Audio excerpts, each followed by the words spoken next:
Buen día. Hoy vamos a hablar sobre ergonomía, pero nos vamos a referir a actividades operativas, aquellas actividades que se realizan dentro de planta y que requieren un esfuerzo físico más que mental. Cuando nos referimos a ergonomía, primero hay que reconocer el objetivo de comenzar a aprender estos aspectos. La idea es que reconozcamos nuestro espacio, el ambiente en que trabajamos, cómo influye tanto negativo o positivamente dentro de nuestra salud. Además, es importante que sepamos que la ergonomía está presente en cualquier actividad de nuestra vida diaria, tanto cuando hacemos actividades dentro del trabajo, ya sea en una oficina o una planta, como en casa. Aprender a mantener una correcta ergonomía en todas nuestras actividades va a ayudar a que mejoremos nuestra salud y evitar, lógicamente, molestias o dolor. Cuando definimos ergonomía, hablamos de un sistema de partes en las cuales estamos involucrados. La idea de la ergonomía es justo diseñar sistemas que permitan mantener el bienestar de la persona que está haciendo la actividad del trabajador y minimizar la posibilidad de que aparezcan lesiones o enfermedades. Estas lesiones o enfermedades normalmente son musculoesqueléticas, es decir, músculos, articulaciones, huesos. Y esta interacción correcta permite que maximicemos nuestro desempeño y que también la organización logre tener un mejor rendimiento por parte de nuestro trabajo. Cuando hablamos de los componentes que intervienen en la ergonomía, nos referimos a tres intervinientes, tres factores que para que se dé una correcta ergonomía, todos tienen que estar en confluencia, en interacción. El primero de ellos somos nosotros, las personas, los trabajadores, que venimos con ciertas características físicas que no vamos a poder cambiar y otras que probablemente podamos mejorar. Y aparte de eso también tenemos características o aptitudes mentales que pueden mejorarse en el transcurso del tiempo, pero no es inmediato. Es decir, yo soy de una altura específica, de un ancho específico, mis brazos son tan largos de esta manera, y también tengo características que podrían no ser las más adecuadas, como por ejemplo tengo que usar lentes para ver algo si quiero verlo de cerca, entre otras. Y cuando hablamos de actitudes mentales, tengo cierta forma de comportarme, cierta forma de interactuar con las personas, además de tener ciertos conocimientos para desarrollarme en forma correcta dentro de este puesto de trabajo, de esta actividad. Por otro lado, tenemos al trabajo, la empresa que nos contrata para desarrollar una actividad, a eso lo llamamos el trabajo. Y este trabajo tiene requerimientos físicos y mentales, además de ser un ambiente de trabajo. A veces es una oficina donde tenemos mesas, luces, escritorios, estantes. Otras veces es un espacio operativo donde tenemos máquinas, cajas, elementos de iluminación más altos, una temperatura específica. Todos estos factores intervienen en cómo yo puedo interactuar correctamente con mis capacidades físicas y mentales. Además, de acuerdo al puesto de trabajo que yo tenga, tengo ciertos requerimientos. Mi trabajo, si es operativo, requiere más movimiento de, no sé, piernas, si estoy en un puesto de vigilancia o de supervisión, brazos, si estoy en un puesto de estiva, de movimiento de cargas, visual, si tengo que verificar controles, máquinas o pantallas. Entonces, esos requerimientos físicos están definidos por el tipo de trabajo que hago, para qué me ha contratado la empresa. Lo mismo que los mentales, qué tan rápido tengo que hacer mi trabajo, qué tan frecuente tengo que presentar informes, qué tanto tiempo me tengo que quedar dentro de una empresa en horas de trabajo. Todo eso son características del trabajo. Y a esto tenemos que agregarle el hecho que tenemos tecnologías que varían con el tiempo. Tengo máquinas que fueron en un momento de una manera y cambiarán a otra máquina o otra tecnología o otro sistema con el cual tengo que interactuar. Que la idea es que me haga más sencillo el trabajo y que reduzca mis exigencias físicas y mentales. Pero al inicio esto no es siempre lo común. Al inicio existe un proceso de adaptación, tanto físico como mental.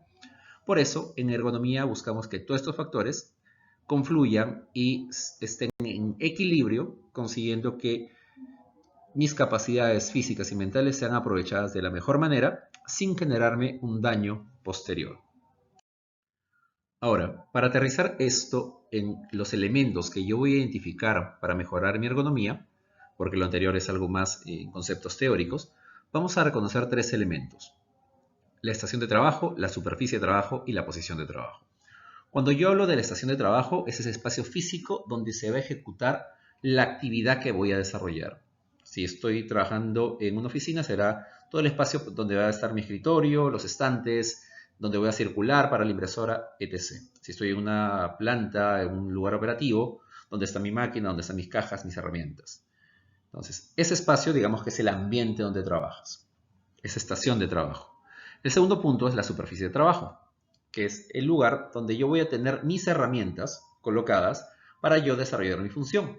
En una oficina podría ser la computadora, el teclado, el mouse, entonces es el escritorio.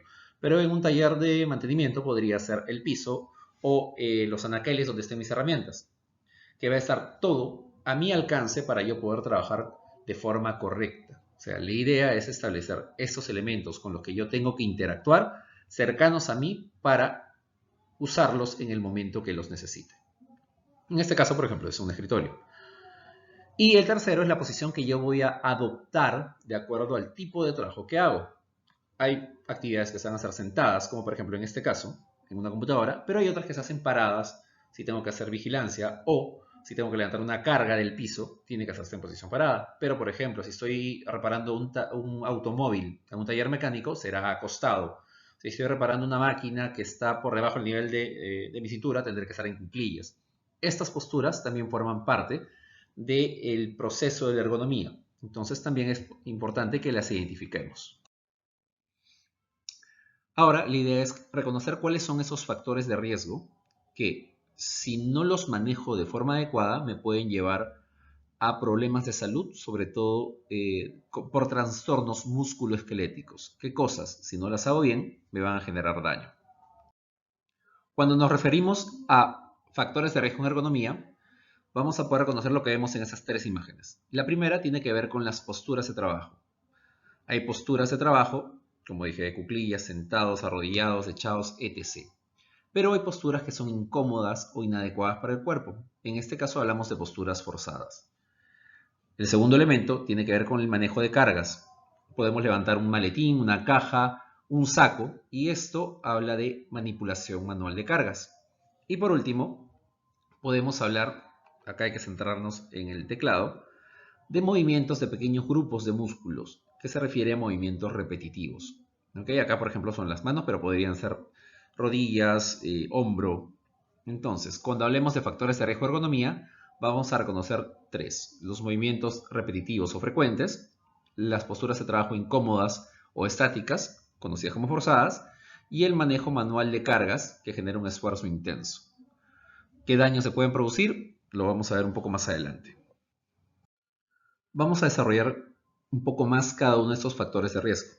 Comenzamos por la manipulación manual de cargas. Una carga es cualquier cosa que pese más de 3 kilos, independientemente si es rígido, flexible, se desplace o no. Y esto normalmente genera un potencial riesgo a nivel de la columna, en la parte central y baja, o sea, dorsal y lumbar. Esta manipulación va a ser más desfavorable al cuerpo si se aleja la carga del cuerpo o si se realiza en posturas inadecuadas. El primer elemento que vamos a conocer es que hay límites para esta carga. Una persona en general, una mujer, puede cargar hasta 15 kilos sin generarse una mayor lesión si es que se hace con una buena técnica. Y un hombre hasta 25 kilos, igual, con una buena técnica. Pero un trabajador entrenado, un trabajador que tiene ya buenas técnicas, un aspecto físico adecuado y lógicamente estas actividades las hace en forma esporádica, puede cargar hasta 24 kilos si es mujer y hasta 40 kilos si es varón. No se recomienda llegar a estas cargas máximas y se procura mantener las cargas iniciales en general, incluso menores. Además, aunque se piense que la manipulación de carga solo es levantar o dejar una carga, esta manipulación lleva a más movimientos. La manipulación incluye sí, levantar y bajar, pero también empujarlos, traccionarlos, trasladarlos, sostenerlos. Y siempre esta actividad va a ser riesgosa en base a lo que estemos manipulando. Por eso vemos las imágenes con diferentes elementos: carretillas, tubos, bolsas de cemento, cajas, coches. Todas estas actividades se llaman manipulación manual de carga y requieren una técnica adecuada para su ejecución. Por otro lado, tenemos los movimientos repetitivos, que son esos movimientos de un grupo de músculos, codos, muñecas, dedos, hombros, que se realizan con alta frecuencia por más de 2 horas al día, en el cual ese grupo muscular se mueve más de 4 veces en un minuto. Por ejemplo, martillar, hacer teclas, mover las teclas en un teclado. ¿Qué girar la muñeca por algún tipo de manivela, etc. Estos movimientos normalmente afectan a articulaciones, cuellos, hombros, codos, muñecas, manos, pero es más intenso si este movimiento se tiene que hacer con esfuerzo, con una alta frecuencia de repetición, en una postura inadecuada y no hay pausas entre estos movimientos. Y por último están las posturas forzadas, que son posturas que adaptamos de manera adecuada, entre adecuada e inadecuada, para hacer una actividad de trabajo. No es que querramos adaptarlas de manera voluntaria, sino que por la actividad se requieren manejar de esta manera. Hay momentos en los que tenemos que estar en cuclillas, que no es adecuado para nuestro cuerpo. Hay momentos en los que tenemos que estar mucho tiempo sentados en una sola postura que no es adecuada para el cuerpo. Por eso, estas posturas forzadas se pueden prevenir con cambios en las posturas, con pausas en la actividad, pero se relacionan más que todo a equipos que no están diseñados de forma adecuada o con los aspectos ergonómicos considerados. Mantenernos en una misma postura, ya sea de pie o sentados, por mucho tiempo, tener que adoptar una postura difícil para alcanzar algo, cuando las herramientas que están a nuestro alrededor en esa estación de trabajo o en esa superficie de trabajo no están dispuestas de forma correcta. O incluso por factores ambientales como la iluminación que obligan a que nos acerquemos más a una computadora o a ver algo. Entonces, estos aspectos condicionan postura forzada. Y ahora que ingresamos a estos aspectos ambientales, estas condiciones que son ya no del trabajo que estoy haciendo, sino de dónde estoy ubicado, también puede afectar a mi ergonomía. Iluminación, ruido, confort térmico, o sea, mucho frío, mucho calor, también afectan a la forma en que mi cuerpo exige una demanda física, un desgaste físico, o que tanto me tengo que concentrar en un desgaste mental. Entonces es importante considerarlos también, que también iluminarse un espacio, si no hay mucho ruido para trabajar en ese espacio, si la temperatura es adecuada, ni mucho frío ni mucho calor, o en algunos casos protegernos con cierta ropa, entre otras medidas de control. Cuando hablamos de trabajo operativo, vamos a reconocer que existen buenas y malas posturas para el trabajo. Por ejemplo, acá vemos diferentes tipos de trabajo. Vemos trabajo en computadoras, manejo de cargas, movimientos repetitivos de una máquina en flujo o desplazamiento de una estructura. Acá hablamos, por ejemplo, de manejo de cargas en empuje. Es importante reconocer que hay ciertas condiciones que nos van a poner no solo en riesgo nuestra salud, sino también va a poner en riesgo nuestra seguridad, que puede haber algún daño porque, no sé, el coche nos gane en la velocidad, en la fuerza, lo llevamos de frente, o si es que realizamos o levantamos una caja de gran tamaño y no lo hacemos de esta manera, o sea, lo intentamos hacer nosotros, vamos a afectar un poco más nuestra columna. Entonces, es importante que comenzamos a reconocer cuáles son los aspectos que están bien o mal dentro de las condiciones de ergonomía de nuestro trabajo. En esta imagen vemos ya en la parte operativa que este empuje del coche es inadecuado, que está exigiendo una gran fuerza y está perdiendo incluso la estabilidad de las piernas. Entonces, una condición inadecuada. En la segunda imagen vemos que dos personas levantan una caja, aparentemente en una buena postura. Entonces, es una buena técnica de ergonomía. Y en la tercera vemos que hay una rotación de columna, tiene que agacharse, hay una sobreexigencia de las capacidades físicas. Por lo tanto, es una mala postura de ergonomía. La idea es que nosotros comenzamos, ahora que somos conscientes, a reconocer estos aspectos. ¿Y qué problemas de salud podemos desarrollar? Pues lo más comunes van a ser trastornos musculoesqueléticos, aquellos en que se va a afectar mis músculos, mis nervios, mis tendones, articulaciones, cartílagos, discos vertebrales, entre otros.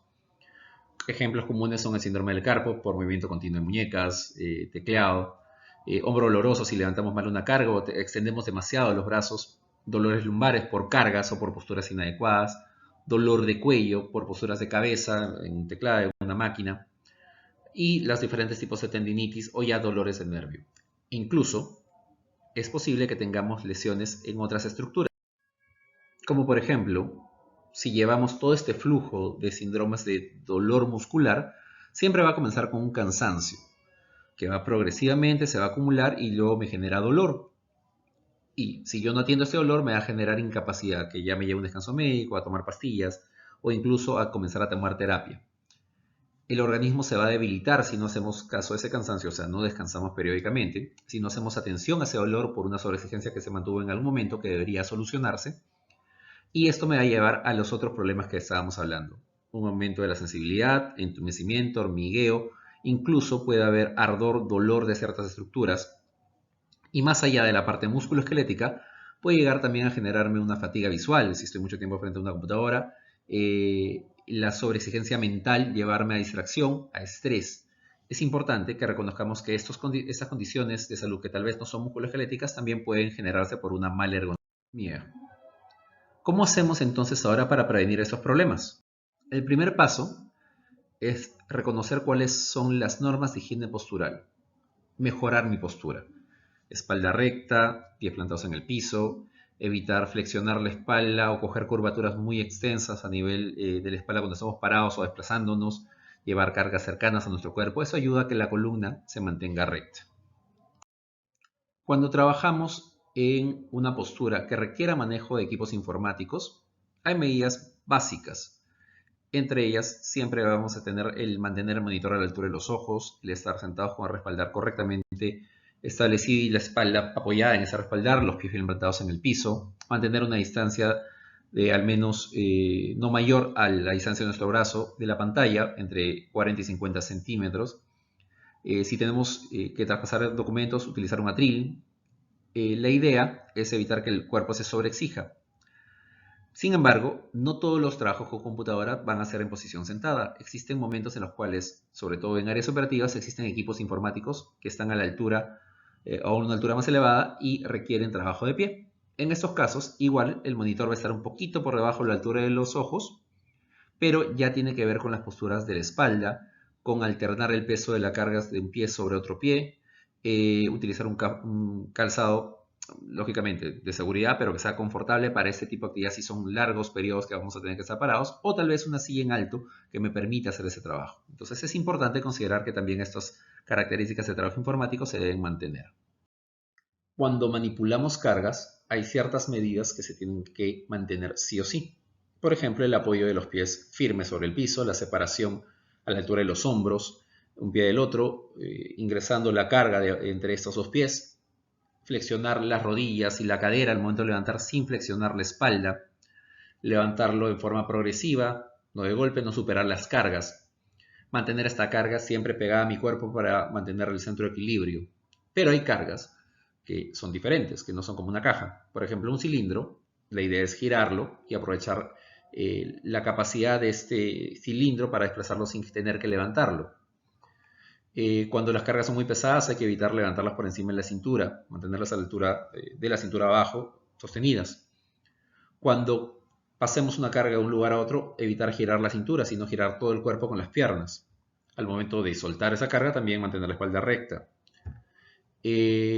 Cuando hay cargas irregulares, siempre intenten mantenerlas pegadas al cuerpo. Y cuando las cargas sean de una dimensión mayor a la que puedan manejar, siempre soliciten ayuda. Lógicamente, si esa carga es muy pesada, necesitarán ayudas mecánicas para desplazarlas. Un punto importante en su actividad operativa es saber cómo desplazar carritos o elementos que tengan ruedas.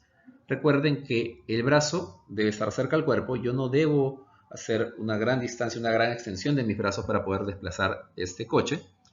La idea siempre va a ser favorecerle el empuje en vez de la tracción, pero hay cosas en las que se tiene que traccionar. Debo tener la vista adecuadamente dirigida a la zona donde voy a desplazar mis cargas. Si hay algo que me bloquee, tengo que evitar eso, tengo que rechazar ese bloqueo para que no haya accidentes.